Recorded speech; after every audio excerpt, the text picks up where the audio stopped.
So,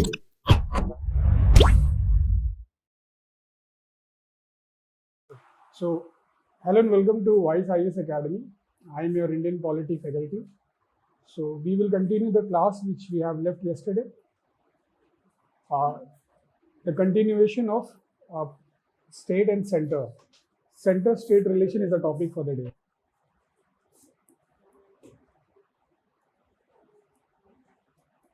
Center-state.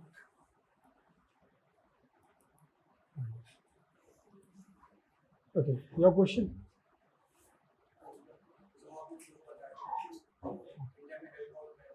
Health? Alcohol ban India में नहीं ban है, सर्टेन स्टेट्स में.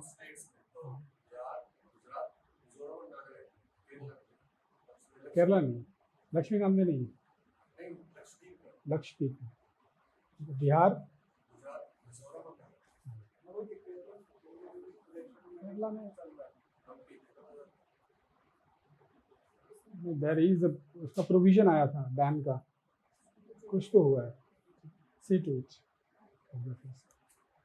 हाँ, कोई question further? Now state centre and state relation, this is a mains topic. ये mains का एक्सक्लूसिव टॉपिक है. मेंस में क्वेश्चन यहीं से आएगा. ठीक है.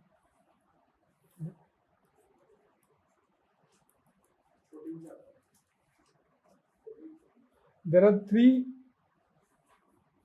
तीन टाइप का रिलेशन है, तीन इंटरफेस है इसका. तीन इंटरफेस में स्टडी करते हैं इसको. One is legislative, second is administration, एक ही रखना. Third is executive, sorry financial.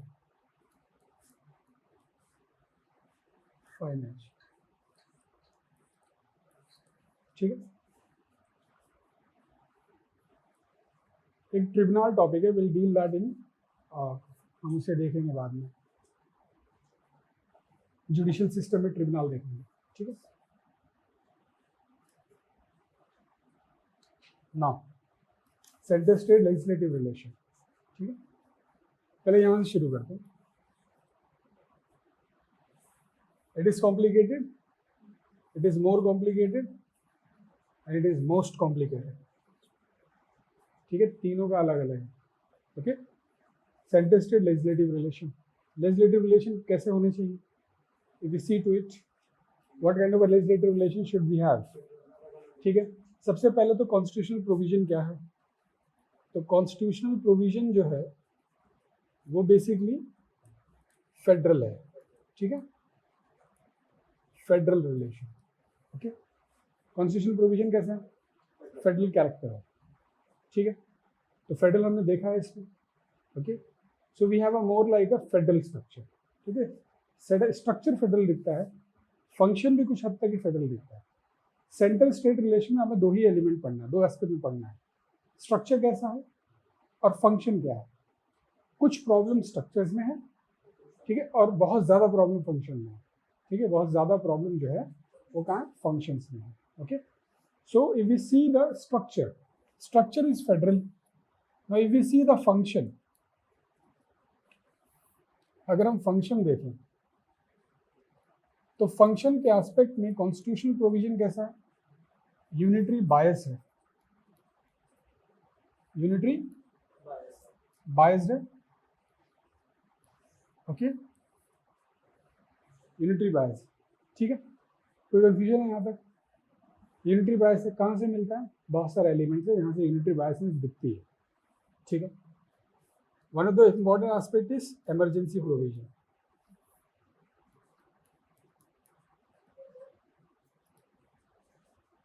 Emergency provision. ठीक. ओके. बायसनेस दिखता है हमें पूरे कॉन्स्टिट्यूशन में. Now this leads to not a federalism, not a true federalism. ठीक है. ट्रू फेडरलिज्म कैसा होता? स्ट्रक्चर भी फेडरल होता और फंक्शन भी कंप्लीटली फेडरल होता. लेकिन कंप्लीटली फेडरल ना होने की वजह से, यूनिटरी होने की वजह से, we do not have the federal structure, we have an executive federalism. ठीक है. हमारे पास क्या है? Executive federalism. ठीक है, एग्जीक्यूटिव एस्पेक्ट में फेडरलिज्म है, ठीक है। जैसे कि एग्जाम्पल के तौर पे यू कैन से सेंटर के जितने भी स्कीम्स हैं या उसके लॉज हैं, ठीक है, उसको इम्प्लीमेंट करने के लिए स्टेट एडमिनिस्ट्रेशन की ज़रूरत है, ठीक है, बिना उसके वो नहीं कर सकता। One thing is this executive federalism, लेकिन we are more concern about the legislative aspect. तो लेजिस्लेटिवली देखते हैं। Now if you see the legislative aspect, there is a problem issue is related to the article 249, ठीक है। एक तो article है 249 और दूसरा आर्टिकल 252 एंड 252, दो आर्टिकल, ठीक। What does the Article 49 says? 249 Article 249 says that it empowers the Rajya Sabha to pass a resolution to make a law on the state list. ये एक्सक्लूसिव पावर क्या है? राज्यसभा का, ठीक है ना। हालांकि डिवीजन ऑफ पावर है, लेकिन डिवीजन ऑफ पावर जो है वो जो भी है वो हमारे पास में एक्चुअली में आप कंप्लीटली डिवीजन ऑफ पावर नहीं है हमारे पास में सेंट्रल स्टेट के बीच में। There is a prerogative of in certain circumstances state के सेंटर के पास में है कि वो स्टेट पे लॉ बना सकता है। एक कंडीशन तो ये है लेजिस्लेटिव एस्पेक्ट में 249 that says that it empowers the Rajya Sabha to legislate, to empower the parliament by passing a resolution to legislate on the state list. And then there is a Article 252 which says that two or both states can allow the parliament to make a law on the specific state subject. Specific state subject, ठीक है।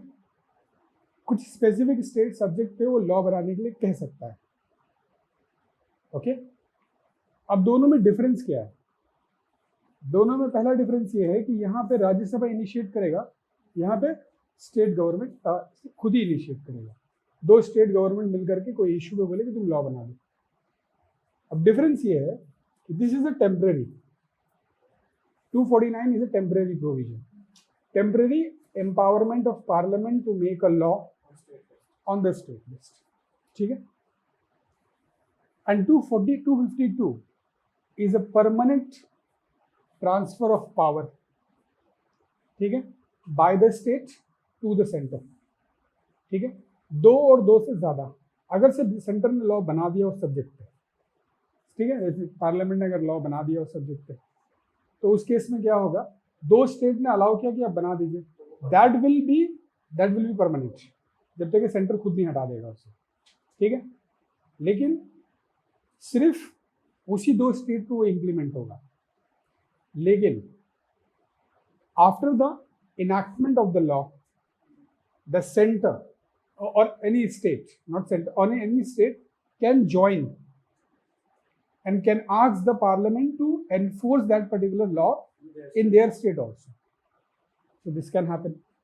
So this is a permanent transfer of power in that sense. Okay, so kindly remember this. Then there is another article 253. एक है 253. It is related to the obligation of the, ये actually में एक तरीके से obligation है, तो implement the international treaties, implement international treaties. अगर कोई इंटरनेशनल ट्रीटीज इम्प्लीमेंट करना है, ठीक है, the centre can direct the state to kindly make a law. Centre अगर लॉ नहीं बना रहा तो खुद भी लॉ बना सकता है। नो, सेंटर हाँ, स्टेट अगर नहीं बना रहा लॉ तो सेंटर खुद ही बना देगी, तो चाहे वो स्टेट लिस्ट में हो चाहे ना हो, ठीक है, कोई फर्क नहीं पड़ता है। वो स्टेट सेंटर इम्प्लीमेंट कर सकता है या बना सकता है लॉ उसके ऊपर, ठीक है। Then this is one article. There is another article, the last article is 201 article 201, ये एक क्या है, ये it is a discretionary power article. It provides a discretionary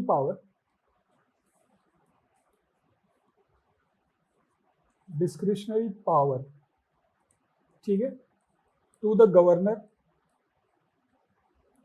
to reserve the bill,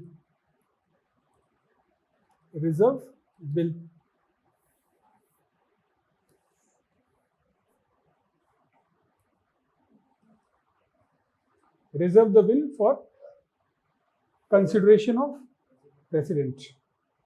और ये इसका एक्सक्लूसिव डिस्क्रिशनरी पावर है. ठीक है, तो ये 4 इशू है जो लेजिस्लेटिव प्रोसेस में या लेजिस्लेटिव रिलेशन में सेंटर और स्टेट. ठीक है, getting the point. This are the 4. Okay,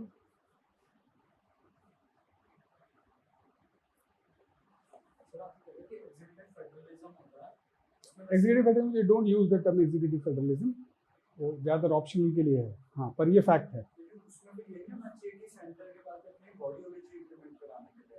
तो कहाँ से लाएगा इतना बड़ा मैन पावर? कैसे? फेडरलिज्म का मतलब ये होता है, फेडरलिज्म का मतलब ये होता है कि स्टेट लॉ स्टेट इंप्लीमेंट करेगा, सेंटर लॉ सेंटर इंप्लीमेंट करेगा. ठीक है, लेकिन प्रॉब्लम फेडरलिज्म में ये होता है, जो ट्रू फेडरलिज्म जो अमेरिका का फेडरलिज्म, वहाँ पे जो मेजर इंटरनेशनल इश्यूज हैं जैसे कि सिक्योरिटी, फॉरेन एक्सचेंज, ठीक है, और कम्युनिकेशन हो गया, डिफेंस हो गया, फॉरेन अफेयर है, तो यही सिर्फ सेंटर के पास है, बाकी मेजॉरिटी स्टेट के पास ही है. और उसके लिए उनका अपना कॉन्स्टिट्यूशन भी है. हम हैं, एक्चुअली हम हैं. ठीक है, वहाँ पे ट्रू फेडरलिज्म. हम एग्जीक्यूटिव फेडरलिज्म ऐसे हैं कि एग्जीक्यूटिव के केस में हम सिर्फ फेडरल हैं क्योंकि हम डिपेंडेंट हैं स्टेट पे. अपनी पॉलिसी, डेवलपमेंट पॉलिसी है हमारी जो भी, उसको इम्प्लीमेंट करने के लिए हम स्टेट पे डिपेंड हैं. स्टेट की मशीनरी हम यूज़ करते हैं उसके लिए. इसके लिए स्टेट में जो फंड एलोकेट्स होते हैं वो 2 फॉर्म में फंड एलोकेट्स होते हैं. एक होता है टाइड फंड और एक होता है अनटाइड फंड. टाइड फंड का मतलब क्या होता है कि you will implement the centre law, central schemes, ठीक है, जो भी है उसके लिए टाइड फंड है. ये इतना फंड आया है, आपको इतना फंड एलोकेट करना है, नीचे की तरफ डिस्बर्स करना है. ठीक है, और एक आपको मिलता है अनटाइड फंड. अनटाइड फंड मतलब आपका अपना डिस्क्रिप्शन है, जैसा मन में आया वैसा यूज करो अपने उसमें. जैसे कि अभी प्रॉब्लम क्या है सेंटर स्टेट के रिलेशन में, कि centre most of the time the centre is allocating the resources, the one who is actually implementing the flagship programme of the centre. जैसे कि पीएम के नाम से इतने फ्लैगशिप प्रोग्राम चल रहे हैं कंट्री के अंदर, आप अगर वो इम्प्लीमेंट कर रहे हैं तो आपको फंड, सेंटर पैसा भी दे रहा है और इंसेंटिव भी दे रहा है. सेंटर पैसा तो देगा, इंसेंटिव भी देगा.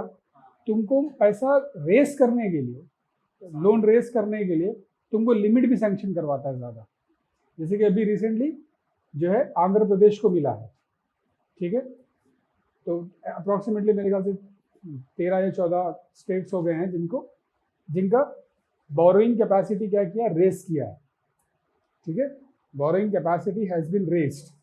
आपको कितना, पहले आप 2% या 3% अपना फिजिकल डेफिसिट है जो आपका, उसका जीडीपी का, अपने स्टेट के जीडीपी का 2 या 3% आप बोरो कर सकते थे मार्केट से एज अ लोन. वो एक्सटेंड हो गया, 0.5% बढ़ाया, 0.5% कहीं बढ़ा दिया, तो ऐसा होता है. तो it is like a more control of a centre rather than of a state. का अपना एग्जीक्यूटिव ऑटोनॉमी नहीं है एक्चुअली, बहुत कम है. सेंटर में स्टेट की अपनी कोई खास ऑटोनॉमी नहीं है. ठीक है, okay, this are the legislative issue. इसमें सबसे कंट्रोवर्शियल पार्ट है 201. ठीक है, सबसे कंट्रोवर्शियल एस्पेक्ट जो है पूरे लेजिस्लेटिव रिलेशन का, सेंटर स्टेट के लेजिस्लेटिव रिलेशन का सबसे कंट्रोवर्शियल एस्पेक्ट ये है, the discretionary power of the governor to reserve the bill for the consideration of the president. Okay, इस केस में प्रॉब्लम ये है, the major issue is there is no time limit कि कब तक ये वो डिस्क्रिशनरी पावर पे प्रेसिडेंट डिसीजन लेगा. And at times it happen that the governor in a state reserve the bill, ठीक है, and the centre, if the party are different in the centre and the state, तो क्या होता है कि उसको रिजेक्ट कर देता है बिल, या उस पर बिल पे कोई डिसीजन नहीं लेगा। जैसे कि एग्जाम्पल की केस पे organise crime bill of the Maharashtra, ठीक है, same bill was with the Gujarat also. तो नहीं, ये पहले यूपीए के टाइम पे, ठीक है, तो गुजरात से महाराष्ट्र का बिल पास हो गया क्योंकि उस टाइम पे कांग्रेस गवर्नमेंट थी 2014 तक के स्टेट में, सेंटर में भी कांग्रेस थी। तो गुजरात का बिल क्या हुआ, गुजरात का बिल रिजेक्ट किया और वहां पे महाराष्ट्र का पास किया। The regime has change both the side, जब रेजिम चेंज हो गया तो गुजरात का बिल पास हो गया, बाद में वापस उन्होंने भेजा, वापस कंसिडरेशन में ले गया, पास हो गया। तो this is like a discretionary power, बहुत पावरफुल है, ठीक है। और एक्चुअली 201 में डिस्क्रिशनरी पावर जो है वो दोनों कॉन्स्टिट्यूशनल अथॉरिटी डिसाइड करना चाहिए, मतलब दोनों constitutional authority means the governor and the president, but there is an excessive intervention of the executives of the centre, ठीक है, ये सबसे बड़ा प्रॉब्लम है, ठीक है। तो this is the issue with the legislation. तो होना क्या चाहिए, there should be a time frame, एक पर्टिकुलर टाइम फ्रेम होना चाहिए जिसके बेसिस पे आप you will take a decision, ठीक है। ऐसे तो सारे बिल पे टाइम, जैसे कि अमेरिका के केस में है, प्रेसिडेंट के पास में अनलिमिटेड टाइम नहीं है, वहाँ पे पॉकेट वीटो नहीं है, वहाँ पे 30 डेज का टाइम है, you have to act on 30 days, if you not acting नहीं वापस जाएगा, वो फिर से भेजेंगे। वो क्या करेंगे, वो लोग सस्पेंसिव वीटो होता है उसमें, क्वालिफाइड वीटो बना देंगे उसे, ठीक है। तो क्वालिफाइड वीटो में क्या होगा, वो ज़्यादा नंबर से पास कर देंगे, सेकंड, तो फिर आपको, हाँ, तो आपको साइन करना है, तो वो उस तरीके, तो एज अ मैकेनिज्म इंडिया में नहीं है, ठीक है।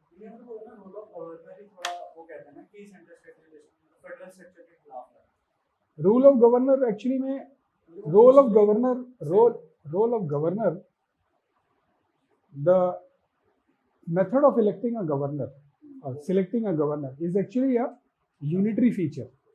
वो क्या है, एक यूनिटरी फीचर है, ठीक है।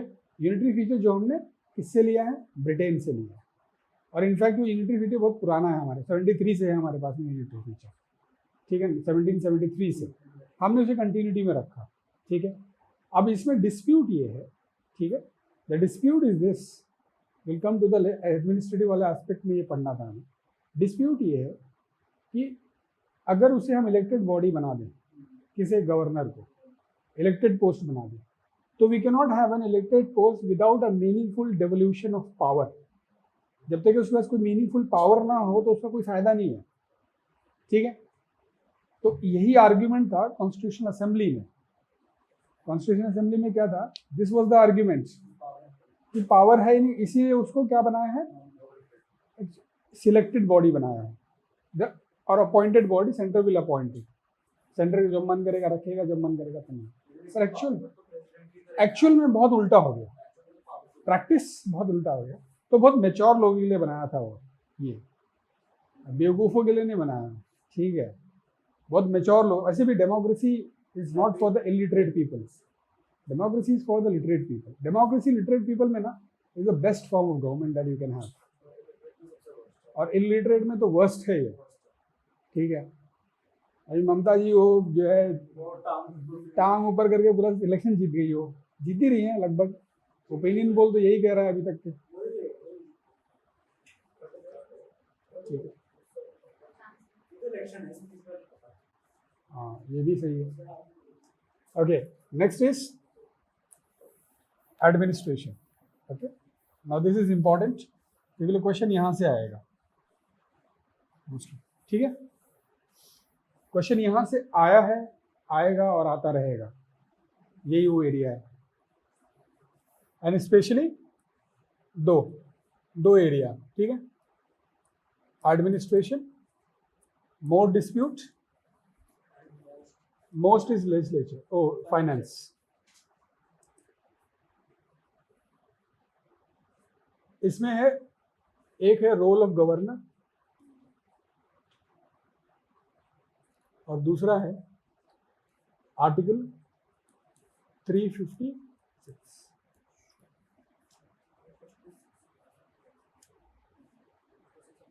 एक और एरिया है एडमिनिस्ट्रेशन में, deployment of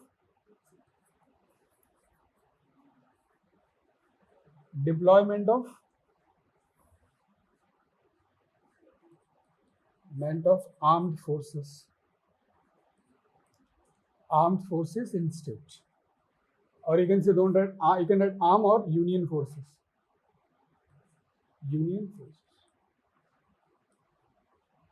in state.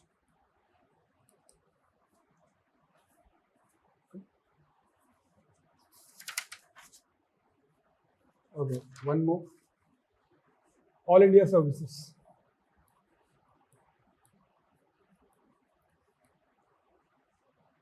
All India services. Okay, role of governor. So if you see why the position of governor, first you think clear in your mind, governor is not an executive post or the employment under, it is an executive post but it is not an employment under the center. ये employment नहीं है center के अंदर, ये supreme court ने clear कर दिया है, ठीक है. It is a constitutional post. Okay. Now, role of governor. What does the governor do? Governor is the head of the state. ठीक है, सबसे इम्पोर्टेंट चीज हेड ऑफ द स्टेट है, मतलब स्टेट में.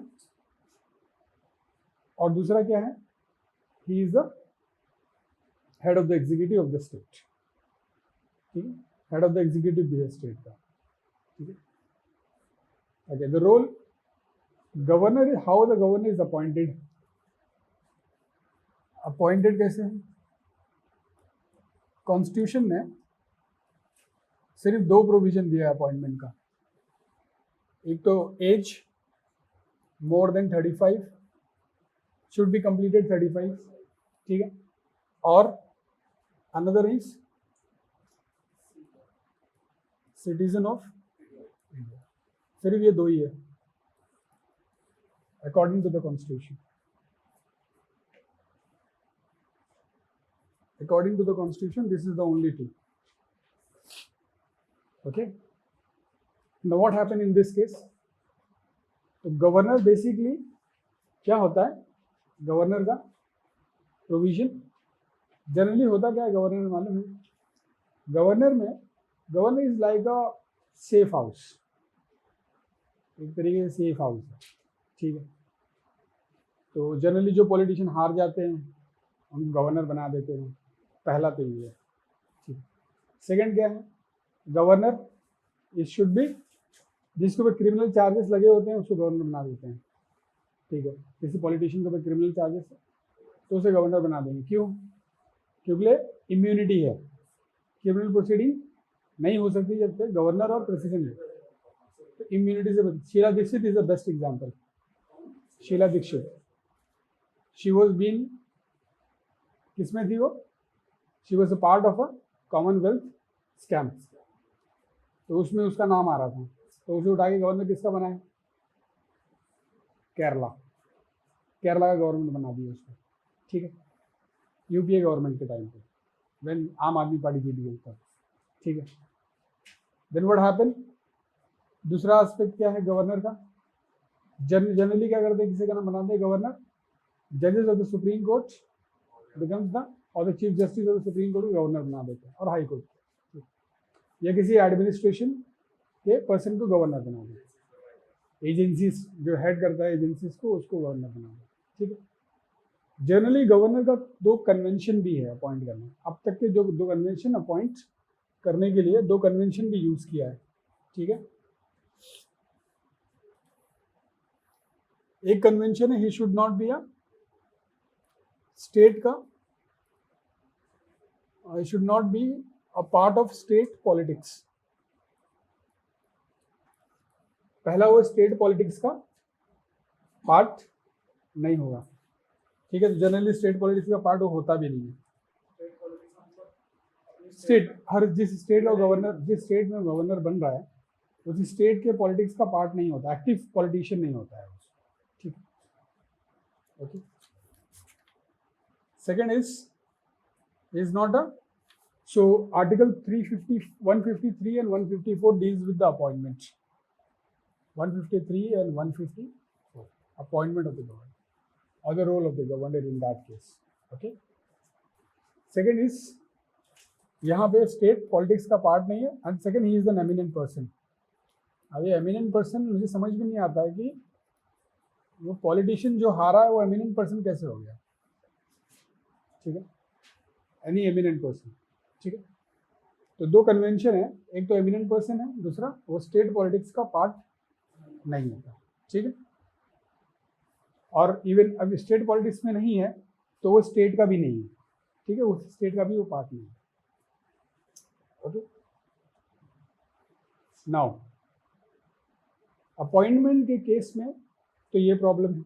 ठीक है, जनरली अपॉइंट किसे करते हैं, जजेस, और उनको अपॉइंट कर सकते हैं आप एडमिनिस्ट्रेटिव हेड बॉडीज, जो एडमिनिस्ट्रेटिव बॉडीज हेड करते हैं उसका अपॉइंट कर सकते हैं. लेकिन एक प्रॉब्लम है कि कूलिंग पीरियड होना चाहिए. There should be certain cooling period. Cooling period generally उनके रिटायरमेंट के 2-3 साल के बाद आप अपॉइंट करिए. ठीक है, 2-3 साल के बाद में आप अपॉइंट, पर ऐसा होता नहीं है. ठीक है, जनरली क्या होता है कि वो अपॉइंट हो जाते हैं. ठीक है, इमीडिएटली वहाँ से वो निकले नहीं, यहाँ से अपॉइंट हो गए. ठीक है, that is the case. The problem is not this. More problem is not more of appointment. There is a problem more of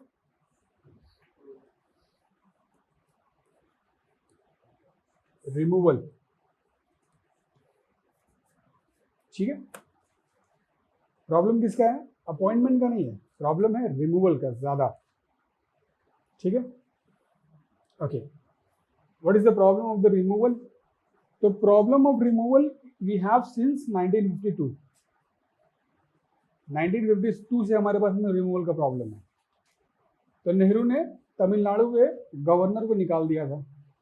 their was a political dispute. ठीक है, ओके, तो पॉलिटिकल डिस्प्यूट होने की वजह से वहां पे गवर्नर को निकाल दिया. ठीक है, मोर कम्युनिस्ट टाइप गवर्नमेंट है, इसलिए उसे निकाल दिया. Now for the removal of the governor there is no procedure.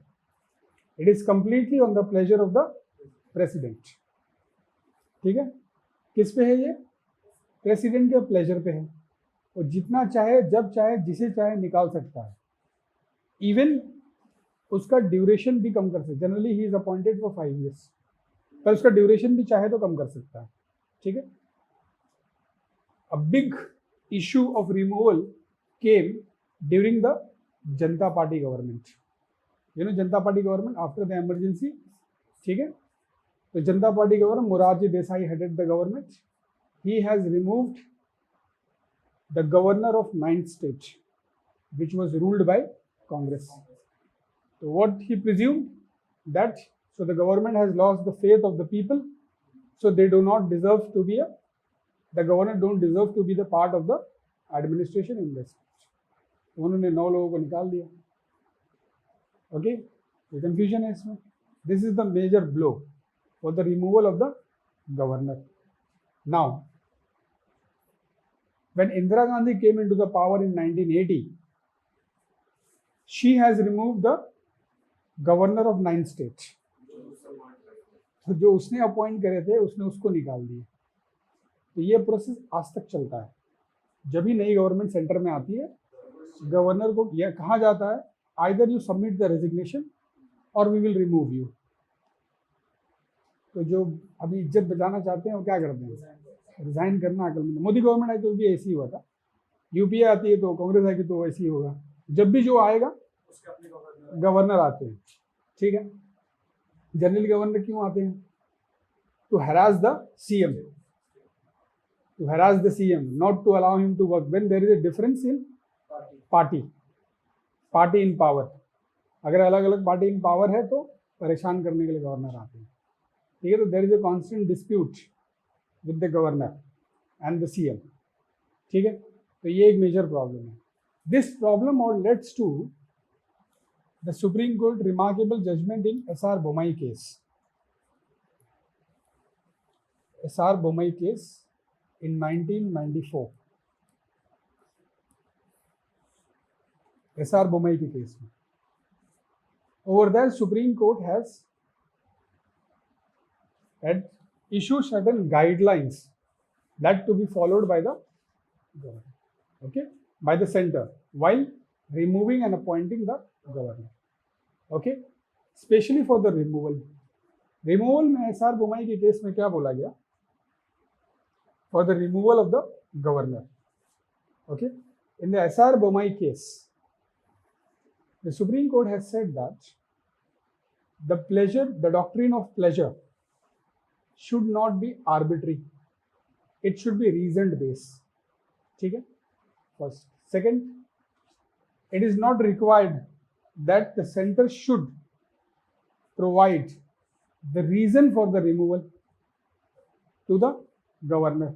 Even the center should not allow or provide an opportunity to the governor that he should be heard before removing. तो ऐसा कुछ नहीं है. But on the appointment basis, he said that, the Supreme Court said that, it is better you should consult with the Chief Minister, concerned CM, about the appointment of the governor. Governor के appointment के लिए आप CM consult करें concern state को, और consensus base पे governor को appoint करें. और देयर इज फिर then if you take any commission, you can say first ARC commission, second ARC commission, ठीक है, पुंची कमीशन, सरकारिया कमीशन, राजा मन्नार कमीशन, ठीक है, all this commission has given the suggestion related to the appointment and the removal. Among them, one important suggestion was the CM should provide a panel of governors, in which among them the center should appoint the one governor. So there is a cordial relation between the center and the state, and there is a smooth functioning of the state machinery. ठीक है, यहाँ तक समझ में? ठीक है, so this is what is happening. Okay, got the point? कोई confusion है? ठीक है, तो you read in the elaboration. ठीक है, ये गवर्नर के साथ में इशू है अपॉइंटमेंट का और रिमूवल का. Okay, now let's talk about the article 356. Anybody know about this article 356? President rule, state emergency. Emergency पढ़ाया ना तुम्हें मैंने? इमरजेंसी पढ़ाने की जरूरत भी नहीं है. It's not important. पढ़ाना है कि नहीं पढ़ाना ये बताओ. Okay, good. कौन सी नहीं लगी? जब के लगा देना चाहिए. फाइनेंशियल इमरजेंसी में तुम्हारे अकाउंट चले जाएंगे, तुम्हें पता है? तुम्हारे अकाउंट ही चले जाएंगे सब. It will get seized if it is required. चलो ठीक है, no problem. Financial emergency, sorry, president rule और state emergency, article 356. Now, when this article was introduced in the Constitutional Assembly, one of the most contentious debate was on this article, Article 356. तो president rule जो है वो दो condition में लगते हैं. ठीक है, एक तो 365 के अंडर ही है, बेस्ड ऑन द फेलियर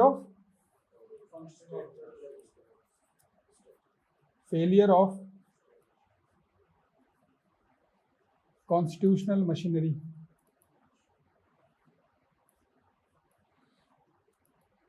ठीक है, failure of constitutional machinery. Second, on the directions given by center to the state. Article 365.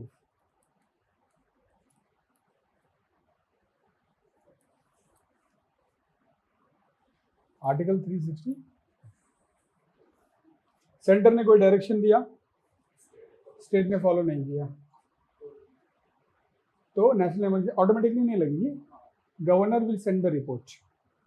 Okay, governor will send the report and the emergency will be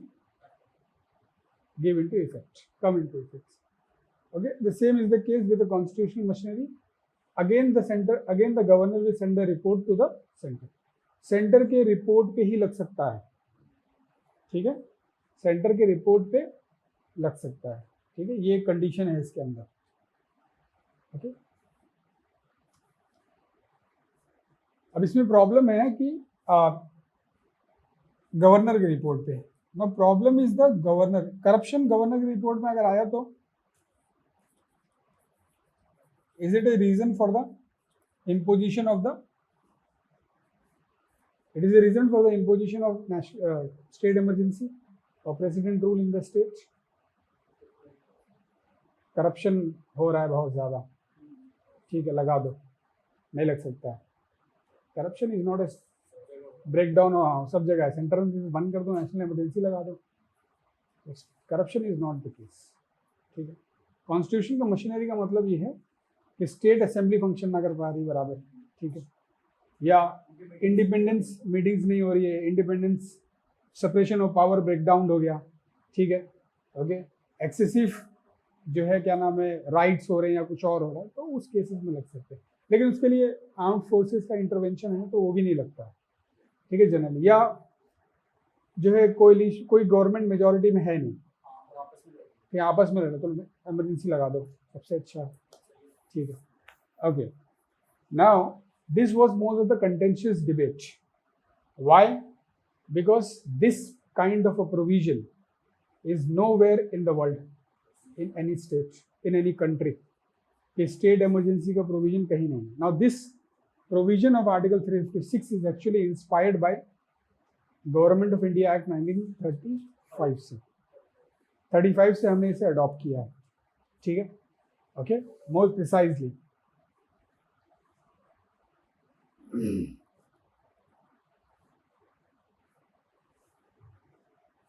Okay, now what does, now this Supreme Court says that the court does not have an authority to challenge the decision on the state emergency, but the court can examine, court क्या कर सकता है, examine कर सकता है on the material evidence on which ground that emergency has been imposed in the state. ठीक है, पहला. Okay, this is important, and that material evidence should be speaking for itself. ठीक है, it should not be vague. Vague मतलब speaking for itself मतलब it should be explicitly mentioned the ground on which the emergency can be imposed. ठीक है. Second, पहले तो ये हो गया, तो वो एग्जामिन कर सकता है कोर्ट, ठीक है. That is under the judicial review. He said that, the court has said, it has said that it will be under the judicial review. Second is in this aspect, second will be that court has submitted the report file. You cannot dissolve the assembly unless it is not passed by the parliament. The emergency का proclamation का order parliament पास करता है, ठीक है, parliament पास करता है. Okay, क्या ये बात पहले डिसॉल्व कर देते थे, ठीक है, लेकिन बाद में सुप्रीम कोर्ट के जजमेंट के बाद में अब आप डिसॉल्व नहीं कर सकते हैं बिना पार्लियामेंट के परमिशन. परमिशन मतलब बिना पार्लियामेंट के जब रेजोल्यूशन आप देंगे प्रोक्लेमेशन ऑफ इमरजेंसी का, तो that has to be pass by the parliament, ठीक है, वो पास होना चाहिए पार्लियामेंट से, ऐसे ही नहीं आप डिक्लेयर कर देंगे. If it is passed then you can dissolve. If you dissolve the assembly then also it is open for the judicial review. जैसे कि अरुणाचल प्रदेश में 2016 में डिसॉल्व कर दिया, ठीक है, okay. So but the court has reverse the order and reinstigated the state assembly को क्या किया, वापस से रिकॉन्स्टिट्यूट करा दिया. This was the first time such thing has happened in the country that the court has reverse कर दिया पूरा डिसीजन, ठीक है. Getting it? Even that time वो उससे भी क्यों हुआ,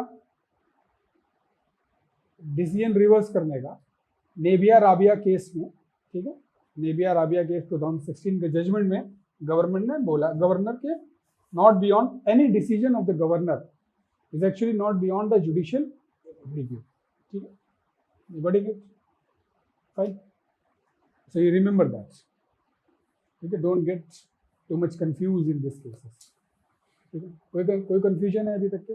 this is the problem with the 356. So do we really need emergency or not? That is the question. हमें इमरजेंसी चाहिए कि नहीं चाहिए? चाहिए। क्या जरूरत है इमरजेंसी की? It's better we have a state. It was recommended. ठीक है, कहीं कहीं पे सजेशंस हैं कि it will be a great service to the people if we abolish the 356 or if we remove the post of the governor also, ठीक है, it is the post is so disputed, ठीक है, तो चाहे तो हम दोनों ही हटा दें, ज़्यादा अच्छा है rather than कि ये दोनों कंट्रोवर्शियल पोजीशन अपने पास रखें, ठीक है, okay, next is all India services. Now we have an all India services, so we have 3 all India services, forest services, IAS and IPS, ठीक है. अब इसमें प्रॉब्लम क्या है ऑल इंडिया सर्विसेज में? They are appointed by the centre, they are removed by the centre, ठीक है, दोनों ही केस में सेंटर और सीएम क्या कर सकता है? बहुत ज़्यादा से ज़्यादा, ठीक है, ट्रांसफर और डिसिप्लिनरी एक्शन ले सकता है, ट्रांसफर कर दे या उसे सस्पेंड कर दे, बहुत मैक्सिमम सस्पेंड, ठीक है, नॉट मोर देन दैट, ठीक है, उससे ज़्यादा कुछ भी नहीं कर सकता है, okay. So that is the problem with the what they say that the position of all India services is actually to undermine the state CM of the country or of the state. State के CM के power को undermine करने के लिए all India services को बनाया है, ठीक है, ठीक है, but we need all India services. उसका अपना अलग आर्ग्यूमेंट है कि ऑल इंडिया सर्विस हमें क्यों चाहिए? To build a all India character in the services, ठीक है, and we need an all India services. The reason is that so that the policy that the center makes should be reflecting the experience of the locals, ठीक है, experience at the local level the policy can be reflected, ठीक है, तो more diversified experience, more diversified policy, more comprehensive policy, ठीक है, catering the interest of the all ये services देती है ना अपना इनपुट लोकल लेवल से. जरूरी नहीं है ना स्टेट अपने इंटरेस्ट के हिसाब से देगी, वो सेंटर और स्टेट दोनों के हिसाब से देगा, ठीक है ना. He is an agent of the state, the centre का एजेंट ही है वो एक तरीके से, ठीक है, स्टेट का अपना उसका कुछ खास रोल नहीं है.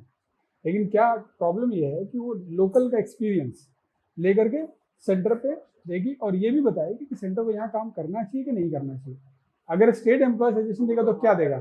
करो, क्या कर रहे हो करो, ठीक है.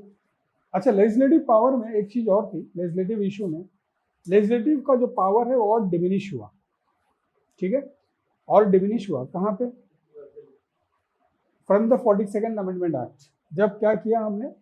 5 पावर स्टेट के हटा के हमने कहाँ डाले? कंकरेंट लिस्ट में, ठीक है, हेल्थ, एजुकेशन, ठीक है, तो 5 पावर हमने निकाल के कहाँ डाला? कंकरेंट लिस्ट, ठीक है. तो kindly remember this, do not forget. So this is about the all India services. Deployment of armed services.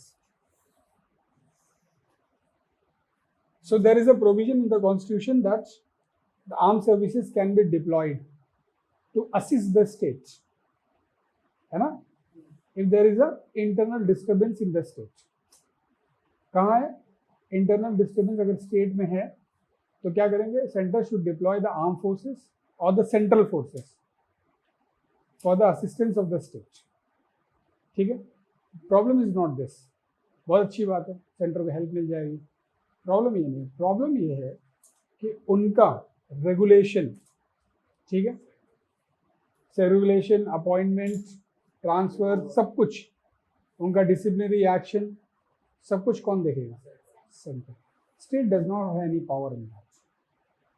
State का अपना कोई पावर नहीं है उसमें. It is like an encroachment on the power of the state. ठीक. और so this is what about the administrative power. कोई confusion है इसमें इश्यूज में? The last one is finance. तो फाइनेंस में क्या बचा?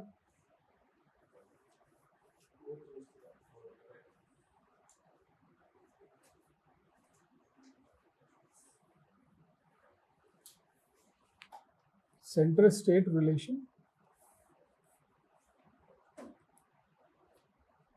with respect to finance.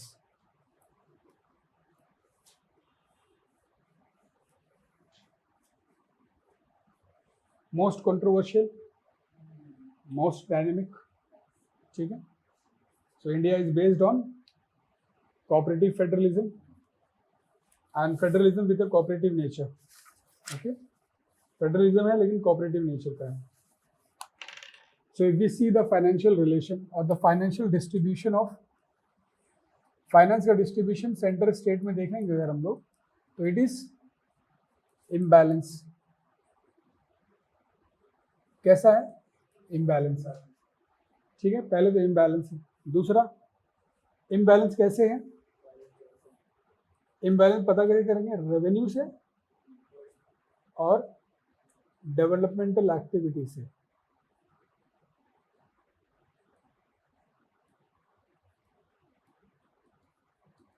Revenue से और डेवलपमेंटल एक्टिविटी से.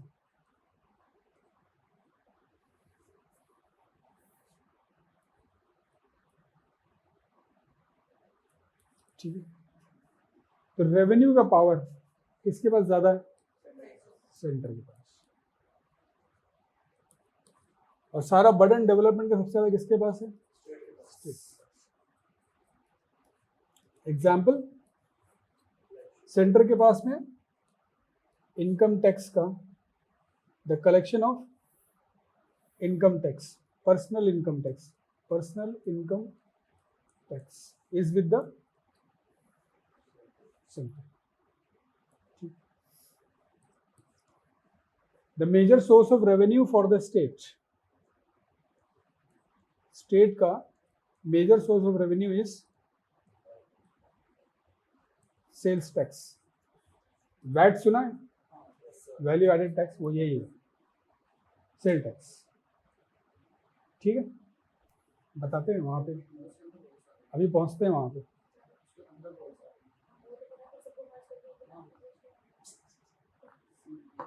टैक्सेशन दो टाइप का है, डायरेक्ट एंड इनडायरेक्ट. हमने इनडायरेक्ट टैक्स को क्या किया है? सिंगल टैक्स बना दिया. उसमें स्लैब्स बनाए हमने बहुत सारे. ठीक है. लेकिन direct tax that is income tax, वो सेंटर के पास ही है. सिर्फ why we have done this? क्यों किया हमने ये? ज़्यादा रेवेन्यू का पावर सेंटर के पास में क्यों दिया? सोचो, थोड़ा दिमाग लगाओ. फाइनेंशियल कौन प्रोवाइड कर रहा था? ऐसा कॉन्स्टिट्यूशन मेकर ने क्यों किया?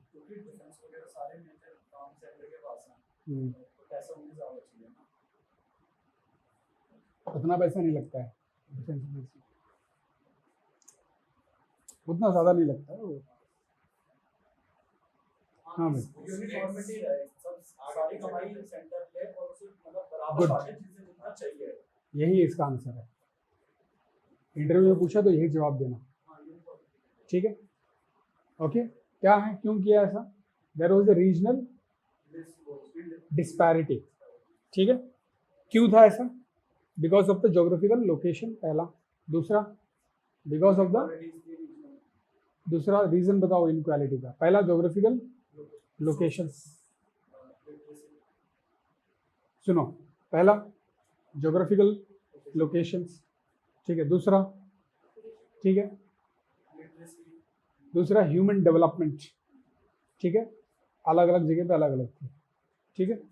ये दो मेजर रीजन है. इसलिए ये दो ही क्या है? डिपेंड करती है किसी भी कंट्री को डेवलप करने के लिए, ठीक है। So if you say resource, resource is not an answer, proper answer. क्यों?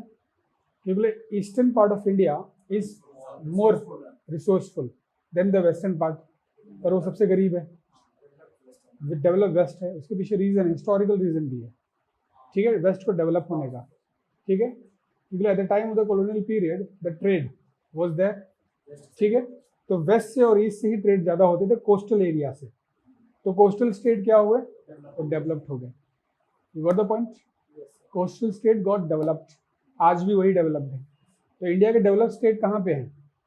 कोस्ट पे ही है, ठीक है। हरियाणा और Chandigarh, Haryana and Punjab, these are the two states in the landlocked area which got developed, not without having any major industrial setup। कोई industrial setup नहीं है उनके पास में मेजर, ना ही हरियाणा के पास में है ना पंजाब के पास में, इंडस्ट्रियल सेटअप ही नहीं है उनके पास में, ठीक है। MP has an industrial setup but it is not developed, ठीक है। एमपी, ईस्टर्न एमपी क्या है? जबलपुर, ठीक है, माइंस के एरिया से सारे, छोटा नागपुर प्लेटियो का रीजन है पूरा का पूरा, ओके। तो ऊपर डेवलप नहीं है, ठीक है। क्यों? पंजाब और इसका डेवलपमेंट का रीजन क्या है? ठीक है, खैबर पास नहीं, it is the because of green revolution. This only reason for the development of the Punjab and Haryana is and the western UP precisely is a green revolution, ठीक है। ग्रीन रेवोल्यूशन से उन्हें ज़्यादा फायदा हुआ है। तो I have told you in the class, earlier class also, world का इंडिया का 40% फूड ग्रेन का कंट्रीब्यूशन किसका है? पंजाब का अकेले का है, इसलिए वो धरने पे बैठे हैं। 40% उनका है, ठीक है, ओके। वो वही देते हैं, फूड ग्रेन्स जो हैं 40% MSP वही लेते हैं, okay, Punjab. Don't get confused, it is there, 40% है उनका, दे कंट्रीब्यूट 40%। फूड कॉर्पोरेशन में जो वो है पूरा का पूरा एक्यूमुलेशन होता है, MSP से खरीदता है, 40% वही देता है, ठीक है, ओके। तो क्या है, इसलिए वो धरने पे बैठे हुए हैं।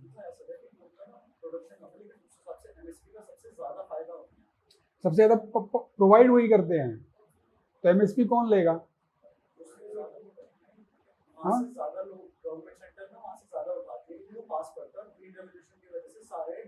वहाँ पे पास इसलिए पड़ता है, ऐसा नहीं है। MSP हर जगह पे हर स्टेट लेती है, सेंटर हर यूनिट हर डिस्ट्रिक्ट में जाके MSP लेती है, जिसको जितना देना है दे, पर वहाँ पे पैदा ज़्यादा होता है, there is huge growth, production ज़्यादा है, इसलिए वहाँ से ज़्यादा आता ही वहाँ से है।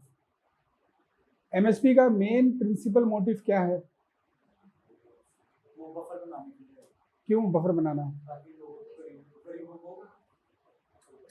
मेन फिलॉसफी है कि जो सरप्लस रीजन से वहाँ से लेकर के जो डेफिसिट रीजन है वहाँ देना है, इसलिए MSP चाहिए, इसलिए फूड कॉर्पोरेशन ऑफ इंडिया है, ठीक है। ये मेन फिलॉसफी है उसकी। फिलॉसफी ये नहीं है कि गरीबों को उठा लेना है, फिलॉसफी ये है कि जहाँ पे ग्रोथ, हाँ, तो ऐसा ना हो कि जो सरप्लस रीजन होगा वो क्या करेगा? वेस्ट नहीं करेगा, वो करेगा क्या? वो प्राइस, हाँ, प्राइस डिक्टेट करेगा, तो प्राइस डिक्टेट ना करे वो, ठीक है, और डेफिसिट रीजन ज़्यादा पे ना कर दे, इसके लिए उसको किया जाता है, ठीक है। फाइन, उसका फिर बाद में बहुत सारे इम्प्लीकेशंस आएंगे, ठीक है, गरीबों को मिल जाएगा इसी बहाने, PDS वगैरह, वो PDS FCI ही करवाती है, और वो FCI का पूरा फूड ग्रेन जो है वो MSP से आता है, ये चैनल ही यही है, ठीक। फूड सिक्योरिटी एक्ट हम इम्प्लीमेंट कर रहे हैं अभी उस पर, 2013 का, ओके। फाइनेंस, ठीक है, okay, getting the point. Centre के पास में क्यों ज़्यादा है? डेवलपमेंटल एक्टिविटी किसके पास ज़्यादा है? स्टेट के पास में ज़्यादा है, रिसोर्स नहीं है, तो highly dependent on centre, okay. Income tax पूरा इसके पास है, लेकिन ये क्या है? स्टेट्यूटरी रेशियो से ये शेयर्ड होता है, ठीक है, स्टेट्यूटरी रेशियो है, ठीक है, उसमें भी डिपेंडेंट है कि कौन सा स्टेट कितना दे रहा है, तो उसका कंट्रीब्यूशन कितना है, ठीक है, तो वो अलग है। इसलिए महाराष्ट्र इसलिए अमीर है क्योंकि वहाँ से इनकम टैक्स ज़्यादा आता है, तो उसको शेयर भी ज़्यादा मिलता है, ठीक है, डेवलपमेंट भी वहाँ ज़्यादा होता है। वैसे Maharashtra has a disparity, west बहुत डेवलप है, ईस्ट बहुत ज़्यादा अनडेवलप्ड है, ठीक है, और लाइक चलो okay. Now if you let's see state के सेंटर के पास में, सेंटर को पैसा आता कैसे है, स्टेट के पास पैसा आएगा कैसे? तो स्टेट के पास कुछ तरीके हैं जहाँ से पैसा आता है। There are 4 ways where the state get the money. First is state can levy a tax. State levy a tax. Levy and collect. Levy करता है, collect करता है और appropriate करता है, ठीक है, पहला तो ये, ठीक है। Second, union will levy the tax, union will levy the tax, ठीक है। देन इट इज डिस्ट्रीब्यूटेड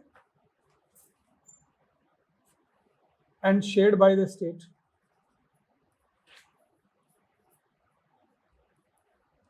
ठीक है, share by the state. Third is grant in add,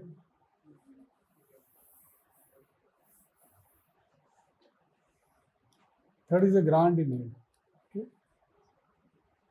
Grant in aid,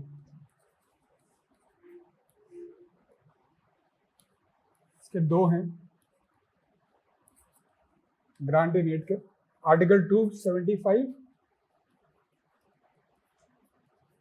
and article 281 282, ठीक है।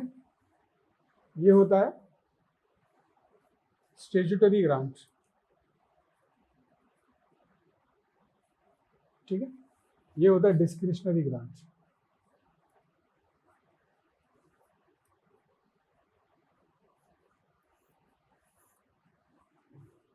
ठीक, ओके। बेसिकली ये it is guided by finance commission, this is guided by, earlier it was guided by planning commission, now NITI Aayog.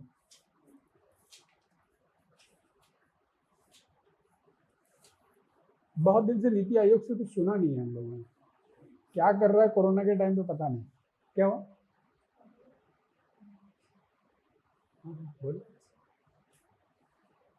Okay,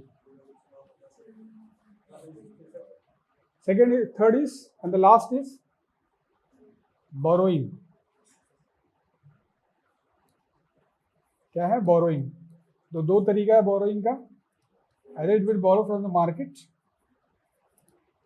and union government, तो union government loan देगा, ठीक है। Market से आप बोरो नहीं कर सकते हैं, अगर आप ऑलरेडी यूनियन गवर्नमेंट से विदाउट ले रखे हैं तो गवर्नमेंट की परमिशन चाहिए आपको, यूनियन गवर्नमेंट की परमिशन चाहिए लोन रेस करने के लिए मार्केट से, ठीक है। आरबीआई करवाता है, ठीक है।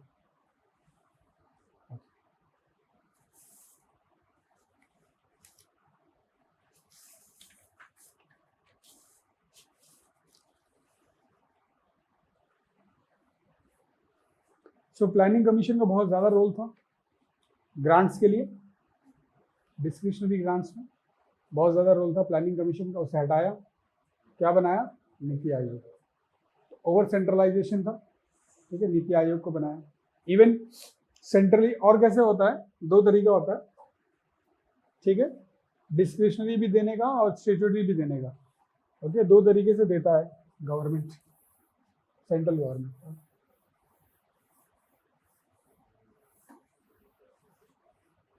ठीक है। और फंड आर डेवोल्यूटेड, एक है, ओके, एक कैसे डेवोल्यूट करते हैं, टाइड और untied fund. Tied fund like centrally sponsored scheme, पता है, centrally sponsored scheme, centrally sponsored scheme क्या होती है? जरूरी नहीं है, ऐसे समझो। सेंट्रली स्पॉन्सर्ड स्कीम का मतलब क्या होता है कि,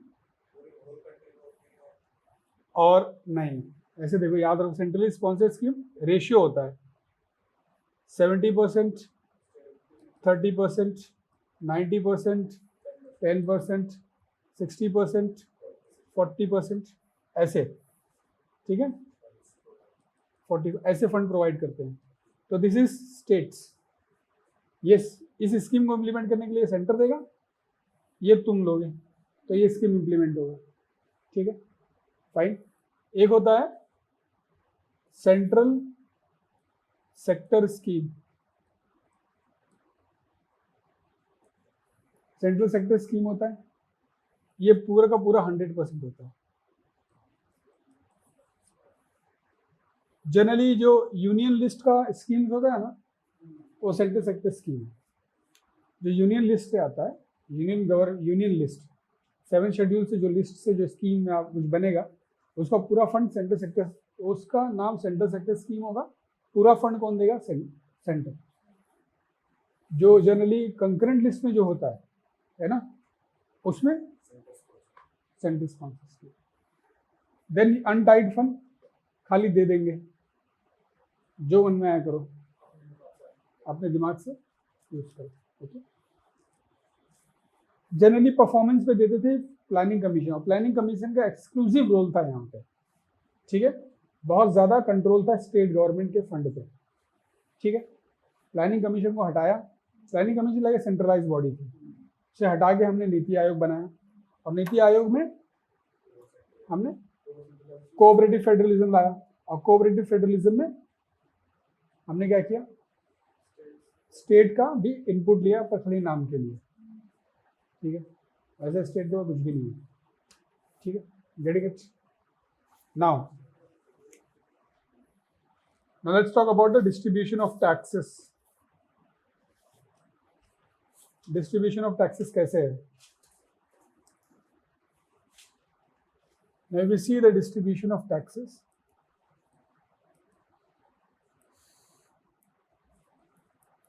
You can read it in the economy. यहाँ थोड़ा सा देख लो, पहले कैसा था, चेंज कैसे हुआ है। पहले article 268, it talks about the stamp duty and excise duty. Stamp duty and excise duty, ठीक है। Excise duty on medicine and toilets preparations, it is levied by center. कौन देता है, कौन लगाता था? सेंटर लगाता था। कलेक्ट कौन करता था? स्टेट कलेक्ट करता था। रखता कौन था अपने पास? एप्रोप्रिएशन का मतलब है रखेगा कौन? स्टेट रखता था अपने पास, ठीक है। कलेक्ट भी ये करता, लेकिन इम्पोज ये नहीं करता था, मतलब कितना लगेगा वो सेंटर बताता था, ठीक। Excise duty. Then we have a service tax, ठीक है, आर्टिकल 268। एक्चुअली सर्विस टैक्स मालूम है कैसे आया है? Eight the time of the constitution,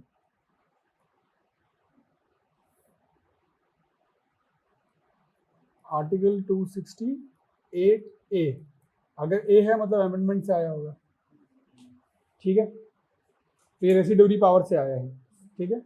residuary power किसके पास है? सेंटर के पास है, ठीक है। So it is with the centre, okay.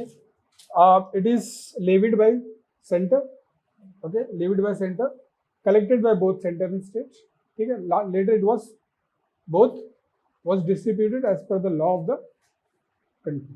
Parliament के लॉ के हिसाब से डिस्ट्रीब्यूट होता है। You don't need to write, फिर भी लिख लो। 269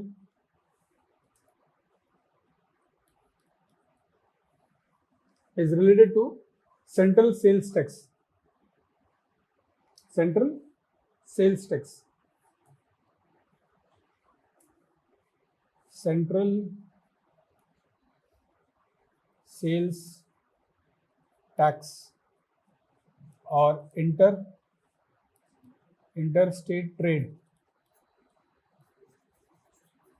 ठीक है, interstate trade, who will levy it? Interstate है तो सेंटर लेवी करेगा।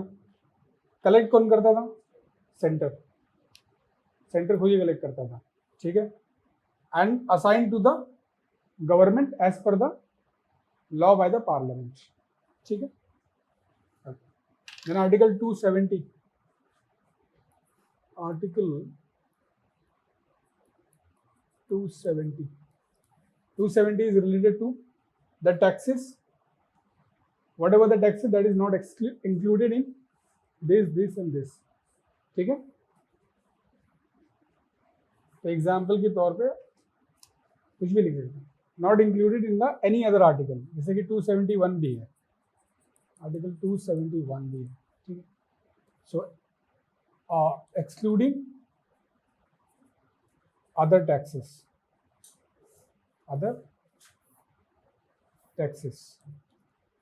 it is distributed according to the finance commission,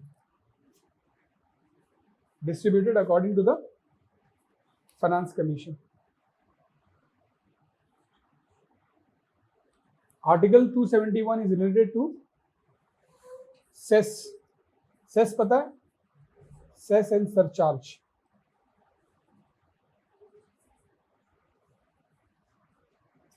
cess and surcharge, you know cess क्या है? तो पूरे 3% पूरे टोटल इनकम पे लगता है, किस पे लगता है?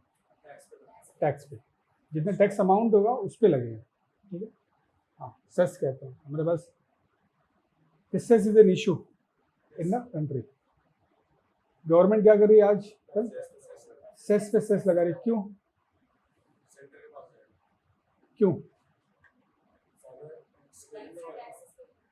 वेलफेयर के लिए, बहुत अच्छी बात है। तो सारे हटा करके वेलफेयर ही लगा दो, सेस ही लगा दो। Cess is not in the GST, cess GST का पार्ट नहीं है, ठीक है।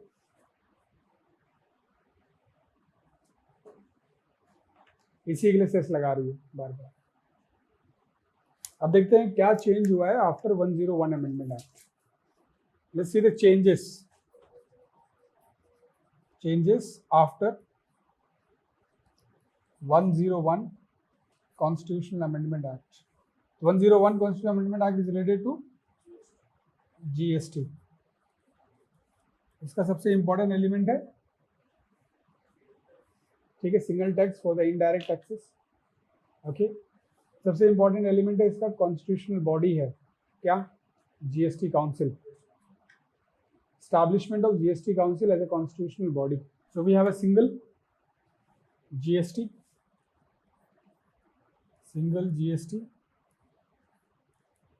जनरली होता क्या है पता? जीएसटी में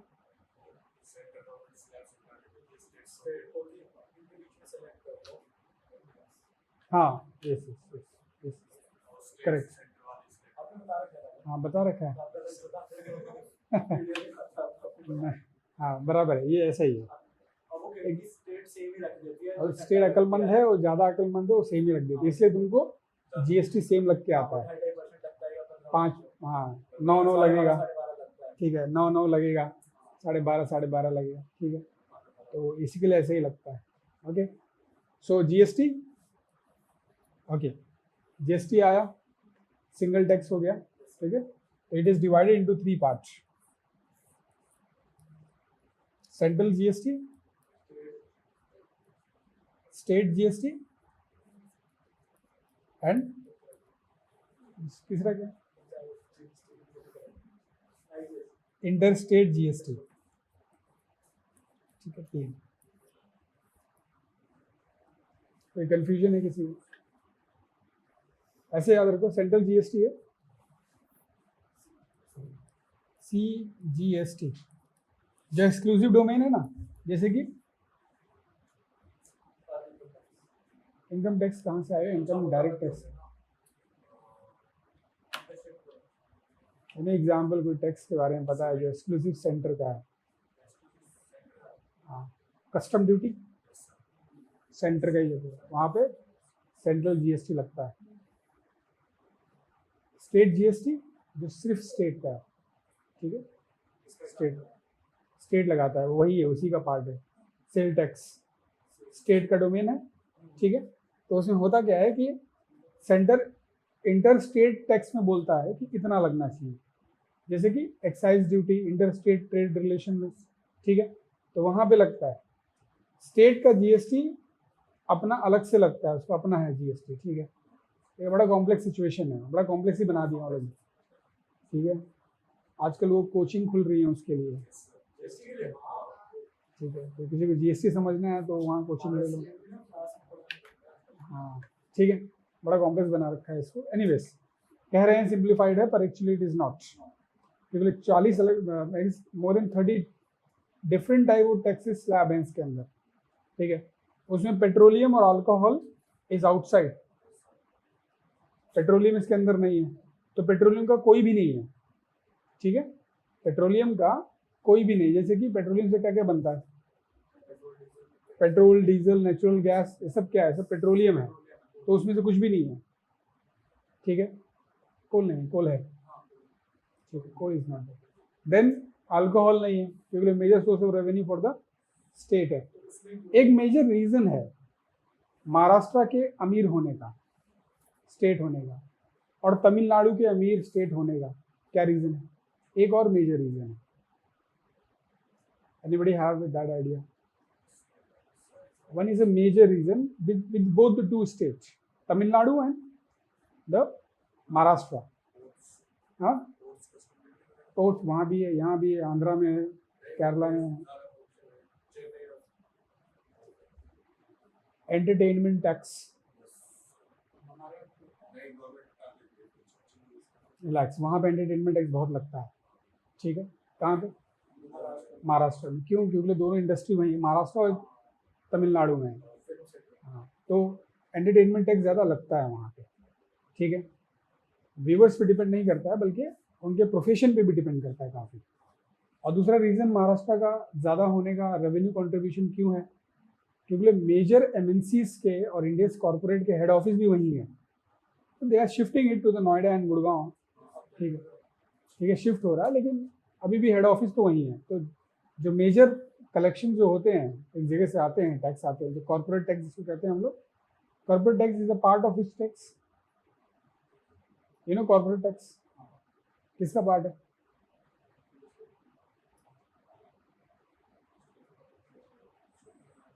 कॉर्पोरेट टैक्स दो ही टैक्स का पास होता है, या तो डायरेक्ट होगा या तो इनडायरेक्ट होगा, दो ही तरीके का टैक्स होता है। तुमको डिफरेंस पता है डायरेक्ट और इनडायरेक्ट में? क्या डिफरेंस है? वेरी गुड, ऐसे जवाब मत देना।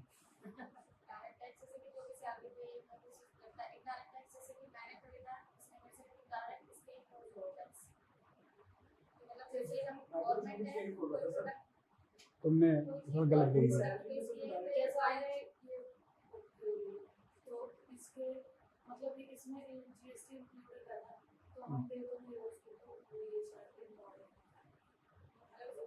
एक लाइन में आंसर है इसका। Very good, you need to clear your economy.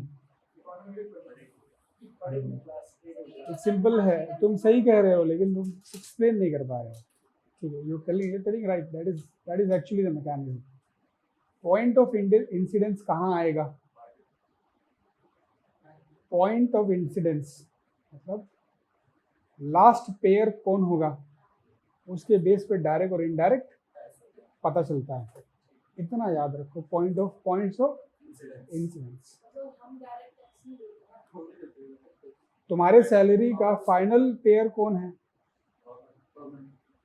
Salary का तुम्हारे फाइनल पेयर कौन है? तुम किसे करोगे अपने सैलरी का?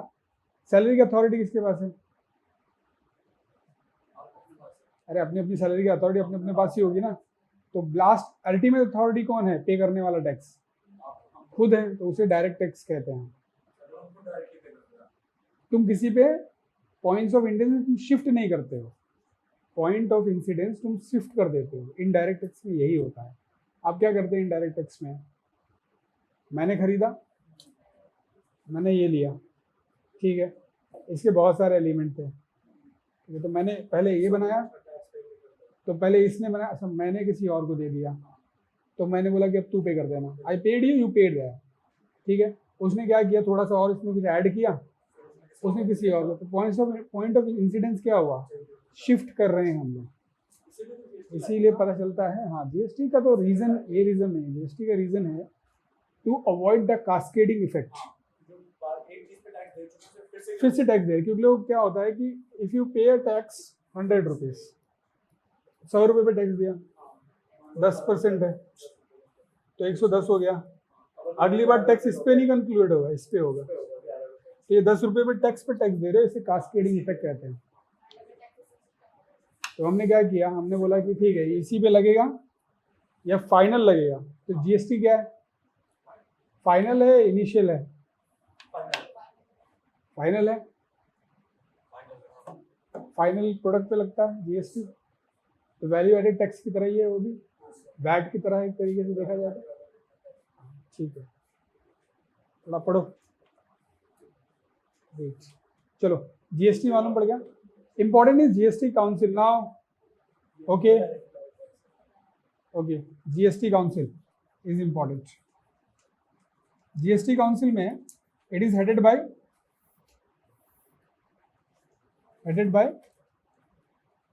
Union finance minister. Union finance एक बॉडी है यूनियन फाइनेंस मिनिस्टर की, यूनियन फाइनेंस मिनिस्टर हेड करेगा, और सारे स्टेट्स के या तो फाइनेंस मिनिस्टर या तो फिर कोई भी जो स्टेट अपॉइंट करके भेजेगा, यूनियन टेरिटरीज की और स्टेट जहाँ लेजिस्लेचर है, ठीक है, वो सारे लोग रिप्रेजेंट करेंगे, ठीक है, ओके, प्लस सेंटर और प्लस स्टेट, ठीक है, गॉट इट। वोटिंग के बेसिस पे डिसीजन होगा यहाँ पे। वोटिंग शेयर स्टेट के पास कितना है, 2/3, ओके, ये वोटिंग शेयर, तो it is a more power to the,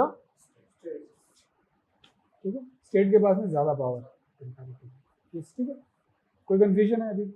good. GST council is the consensus based decision making body for the GST, ठीक है, इनडायरेक्ट टैक्स के लिए, पर इट इज वेस्ट, क्योंकि जीएसटी करके कोई फायदा नहीं है, क्योंकि पूरे फेडरल वर्ल्ड में जहाँ भी है federal country single taxation system है नहीं। रीजन क्या है कि state by forming the GST the state has lost the very important power of revenue, that is the sales tax. दूसरा पावर है रेवेन्यू का प्रोफेशनल टैक्स, ठीक है, प्रोफेशनल टैक्स एक अच्छा वो है, सोर्स ऑफ रेवेन्यू है, लेकिन वो क्या है, कॉन्स्टिट्यूशन से वो प्रोटेक्टेड है, 2600 रुपया साल का, उतना ही प्रोफेशनल टैक्स है, 2600 कि ज़्यादा? हाँ पता नहीं, प्रोफेशनल टैक्स जो तुम प्रोफेशन, जैसे कि I am a teacher, I am a professional, तो I should pay a tax, इतना ही फिक्स है कॉन्स्टिट्यूशन से, इसके ऊपर आज तक गया ही नहीं, चेंज ही नहीं किया, बल्कि इसे करना चाहिए। हाँ, कितनी भी हो, this is the fix amount, वो इनकम टैक्स की उसकी कटती है, प्रोफेशनल टैक्स की नहीं कटती है, ठीक है, बल्कि प्रोफेशनल टैक्स नहीं लाया है, क्यों? क्योंकि हमारे पास में अनऑर्गेनाइज सेक्टर ज़्यादा बड़ा है। कितना परसेंट है अनऑर्गेनाइज सेक्टर? अनऑर्गेनाइज सेक्टर का पॉपुलेशन कितना है हमारे कंट्री में? 92% एम्प्लॉयमेंट अनऑर्गेनाइज सेक्टर में है हमारे पास में। कौन है अनऑर्गेनाइज सेक्टर? बिरयानी खाने जाते हो कि नहीं? वेज बिरयानी, उसी क्या कहते हैं? Organise sector. तो अनऑर्गेनाइज सेक्टर में लेबर, हाँ, जो जरूरी नहीं है licence. Organise sector unorganise sector में डिफरेंस है, बहुत डिफरेंस है, ठीक है, जॉब सिक्योरिटी होती है, हाँ, तो उसके अगर रिलायंस में आप काम कर रहे हैं तो that is an organise sector, ठीक है। ऑर्गेनाइज्ड, मैं यहाँ काम कर रहा हूँ तो इट इज अनऑर्गेनाइज्ड। रजिस्टर नहीं हुआ होगा तो अनऑर्गेनाइज ही है। और मेरे पास हाँ अपॉइंटमेंट, हाँ गवर्नमेंट एम्प्लॉय ऑर्गेनाइज सेक्टर है पूरा का पूरा। They are established by the company act 1955, जो उससे अगर अपने आप को एस्टैब्लिश करेंगे तो ऑर्गेनाइज, उसमें कोई प्रॉब्लम करता ही नहीं है। मे बी ना, हाँ लेकिन मैं यहाँ पे क्या फ्रीलांसर हूँ, ठीक, एम्प्लॉयड नहीं हूँ, freelancer. You got the point? नहीं कोई डाउट है? We have ended the financial relation. GST में बेसिकली तुम इकोनॉमी में पढ़ो, ठीक है। यहाँ पे प्रॉब्लम सिर्फ इतना ही है कि सेंटर का स्टेट का पावर बहुत ज़्यादा डिमिनिश हुआ है ओवर अ टाइम, ठीक है। सेंटर में तुम इकोनॉमी में बोलो कि हाँ जीएसटी से बहुत अच्छा हो गया, ज़्यादा बिजनेस आएगा, ये आएगा, सब आएगा, पर एडमिनिस्ट्रेटिव पॉलिटिकल एस्पेक्ट में it is a loss for the state, ठीक है। Rather state gaining the power because of the GST, state has lost the power, ठीक है, and it is not good for the federal structure, ठीक है। Okay, so we have completed central state parliament. State government में तुम खुद से पढ़ना, ठीक है, उनका स्ट्रक्चर ही पढ़ना है। बाकी फंक्शन जो है जो हमने पार्लियामेंट में पढ़ा है ना, सेम फंक्शन। खाली स्टेट का तुम खाली वो स्ट्रक्चर देख लेना कि क्या उनका है, स्पेशली लेजिस्लेटिव काउंसिल का, कि कौन कितना इलेक्टर, 1/6 है, 1/12 है, 1/3 है, ठीक है, तो उसको देख लेना कि कैसे क्या है, नॉमिनेशन का, इलेक्शन का। Okay, so thank you very much.